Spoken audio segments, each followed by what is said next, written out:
എല്ലാവർക്കും പുതിയൊരു വീഡിയോയിലേക്ക് സ്വാഗതം. ഇന്ന് അങ്കമാലിക്കാർ കല്യാണ തലേന്ന് തയ്യാറാക്കുന്ന മാങ്ങാക്കറിയാണ് റെസിപ്പി.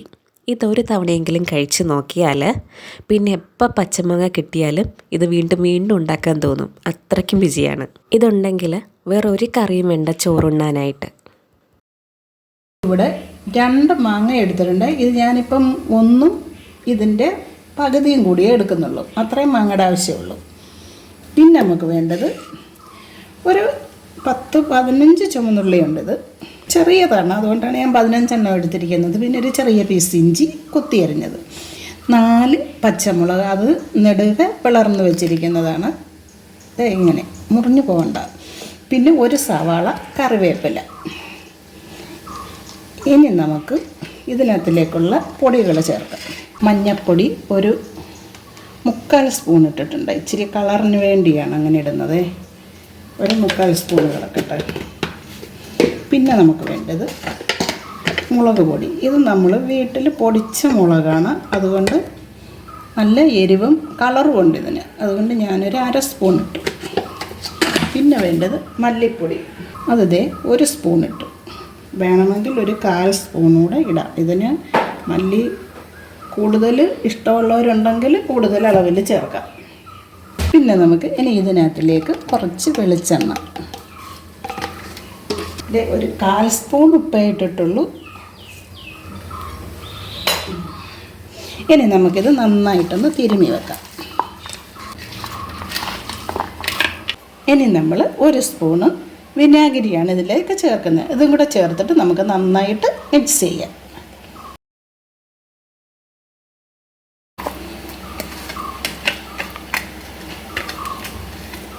ഈ വിനാഗിരി ചേർത്ത് ഇതിങ്ങനെ വെച്ച് കഴിയുമ്പോൾ ഇത് പെട്ടെന്ന് നമുക്ക് വെന്തും കിട്ടും. ഇനി നമുക്കിത് ഒരു 10 മിനിറ്റ് റെസ്റ്റ് ചെയ്യാൻ വെക്കാം. ഇനി നമ്മുടെ മാങ്ങയിലേക്ക് നമുക്കൊരു 1/4 സ്പൂണ് മതി. കുറച്ച് മഞ്ഞൾപ്പൊടി, കുറച്ച് ഉപ്പേ നമ്മൾ ചേർത്തുള്ള മുമ്പേ, അതുകൊണ്ട് ഞാൻ ഒരു 1/2 സ്പൂൺ ഉപ്പ ഇവിടെ ചേർത്തിട്ടുള്ളൂ. ഇനി നമുക്കിത് നന്നായിട്ടൊന്ന് തിരുമ്മി വെക്കാം. ഇതൊരു 10-15 മിനിറ്റ് ഇരിക്കുന്നതാണ് നല്ലത്. ഈ ഉപ്പും ഇതെല്ലാം കൂടി ഇതിലൊന്ന് പിടിച്ചെടുക്കണം. ഇനി നമുക്കിതിന് വേണ്ടി തേങ്ങാപ്പാലാണ്. ഈ സമയം കൊണ്ട് നമുക്ക് തേങ്ങാപ്പാൽ തയ്യാറാക്കാം. ഇനി നമുക്ക് തേങ്ങാപ്പാൽ തയ്യാറാക്കാം. ഇപ്പം നമ്മൾ 1 മുറി തേങ്ങ എടുത്തിട്ടുണ്ട്. ഇത് നമ്മൾ മിക്സിയിലിട്ടൊന്ന് ഇച്ചിരി ചൂടുവെള്ളം കൂടെ ഒഴിച്ച് അടിച്ചെടുക്കാം. അതിനകത്ത് നമ്മൾ ഒരു ലേശം ചൂടുവെള്ളം ഒഴിക്കുകയാണെങ്കിൽ തേങ്ങാപ്പാൽ പിരിഞ്ഞു പോകാതിരിക്കും. ഇപ്പം നമ്മുടെ കറിക്കുള്ള ഒന്നാം പാലും 2ാം പാലും റെഡി ആയിട്ടുണ്ട്. ഇനി നമ്മൾ ഈ ഉള്ളി ചട്ടിയിലേക്കിടാം. ഇനി നമ്മുടെ 2ാം പാല് ചേർത്ത് ഇത് നമുക്ക് അടപ്പത്ത് വെക്കാം. ഇളക്കി കൊടുക്കാമേ.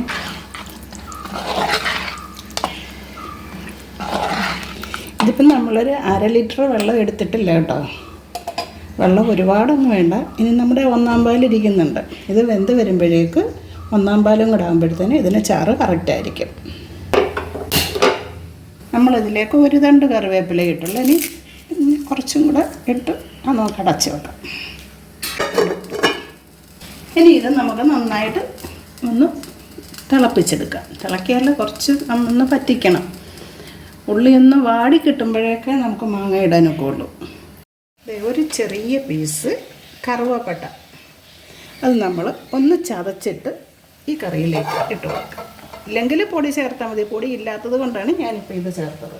നമുക്ക് ഇടയ്ക്കൊന്ന് ഇളക്കി കൊടുക്കണമേ.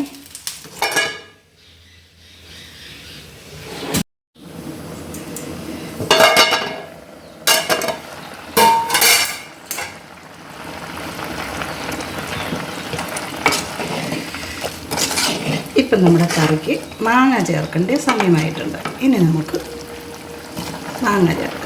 മാങ്ങ ചേർക്കേണ്ടതെന്ന് പറഞ്ഞാൽ ഉള്ളി ഒരു ചെറുതായിട്ടൊന്ന് വേകണം, എന്നിട്ടേ ചേർക്കാം. ഇല്ലെങ്കിൽ ഈ മാങ്ങ വെന്തും പോകും, ഉള്ളി വേഗത്തുമില്ല. അതുകൊണ്ടാണ് നമ്മൾ ഈ സമയത്ത് മാങ്ങ ചേർക്കുന്നത്. നമുക്കൊന്ന് അടച്ച് വെക്കാം. പെട്ടെന്ന് മാങ്ങ വേകും. നമുക്ക് ഒരിത്തിരി ഗരം മസാല ചേർക്കാം. അത് ഒരുപാട് വേണ്ട, ഒരു ലേശം, അത് മതി. മാങ്ങ വെന്ത് ഉടഞ്ഞു പോയാൽ കറി അത് നമുക്കിത് അങ്ങനെ കൊള്ളില്ല. അത് ഈ മാങ്ങ നമുക്ക് എടുത്ത് കടിക്കാൻ കിട്ടണം. അപ്പോൾ ഈ സമയത്ത് നമുക്ക് തേങ്ങാപ്പാലോ, ഇത് നമ്മുടെ 1-ാം പാലാണ്, ഇത് നമുക്കങ്ങ് ചേർത്ത് കൊടുക്കാം.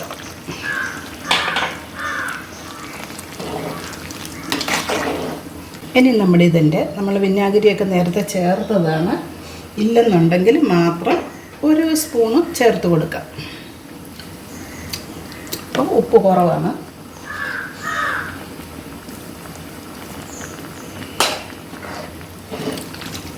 ഈ തേങ്ങാപ്പാൽ ചേർത്തിട്ട് നമ്മൾ അടച്ച് വെക്കരുത്, ഇങ്ങനെ ഒന്ന് ഇളക്കി കൊടുക്കണം, ഇല്ലെങ്കിൽ തേങ്ങാപ്പാൽ വിരിഞ്ഞു പോകും.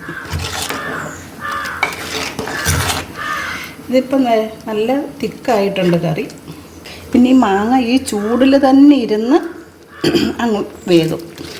അതാണ് മാങ്ങ ഇട്ട് കഴിഞ്ഞാൽ നമ്മളതിൻ്റെ കൂടെ നിന്നോണം ഇട്ടിട്ട് പോകരുത്, അത് സൂക്ഷിച്ചെടുക്കണം. ഇനി നമുക്ക് ഇതൊന്ന് ചാറൊന്ന് കുറുകിയാൽ മതി. ഇപ്പം തന്നെ ചാറ് കുറുകിയിട്ടുണ്ട്. ഇപ്പം നമ്മുടെ കറി പറ്റിയിട്ടുണ്ട്. ഈ സമയത്ത് നമുക്കൊരു പിഞ്ച് ഇത് പഞ്ചസാരയാണ്. ഇതിൻ്റെ ഈ ഉപ്പും ഈ പുളിയെല്ലാം കൂടെ ക്രമീകരിക്കാൻ വേണ്ടിയാണ് അത് ചേർക്കുന്നത്. ഇനി നമുക്ക് ഗ്യാസ് ഓഫ് ചെയ്യാം. ഇനി നമുക്ക് കടുക് താളിക്കാം. ഇനി കടുക് വേണ്ട,